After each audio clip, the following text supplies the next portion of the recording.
Libéry. J'ai été prisonnière. De mon corps, de mon cœur, de ma tête, de mes peurs. Prisonnière de mes blessures, prisonnière de mes fêlures, prisonnière de moi et, surtout, prisonnière de toi. Pendant 5 ans, j'ai supporté, encaissé, supplié, demandé pardon et pardonné. 5 ans à passer de la lune de miel aux tensions, de la violence aux justifications. 5 ans à commencer, effacer, réécrire, effacer encore et recommencer. Toujours recommencer. Parfois, la douleur est si forte qu'on ne ressent plus rien.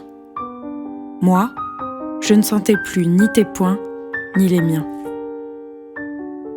J'avais fini par m'y faire, par croire que sans toi, je ne serais rien.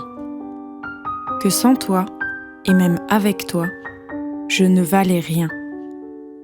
Une merde de chien dans laquelle on marche, un caillou coincé dans la chaussure, une verrue en plein milieu du nez, la grosse faute d'orthographe dans la dictée, l'erreur de frappe dans l'histoire de l'humanité. Voilà comment je me voyais. Mais lui, il était mon rayon de soleil dans la forêt, ma chantilly dans le chocolat au lait, mon poème dans les soirées d'hiver, mon grand 8 dans les journées d'été. Il était l'espoir d'une vie renouvelée. Tu n'aurais jamais dû le toucher.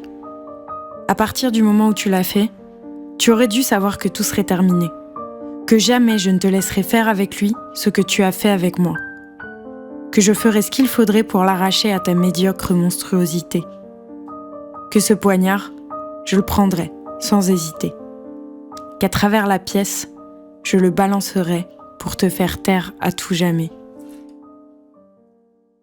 Prisonnière, je le suis toujours. Ma nouvelle prison a des murs, des barreaux, des toilettes sans aucune intimité, d'autres femmes paumées comme moi qui errent dans la cour de promenade. La vie est dure ici, je ne te le cache pas. Et pourtant, je suis libre de toi. Si c'était à refaire, je le referais, sans hésiter. Qu'importe qu'il faille 5 ans, 10 ans ou 15 ans pour que je le serre à nouveau dans mes bras.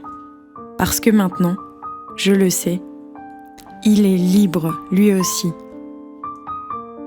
Quand il vient me voir, je lis dans ses yeux que je lui manque. Mais j'y lis aussi qu'il se sent léger.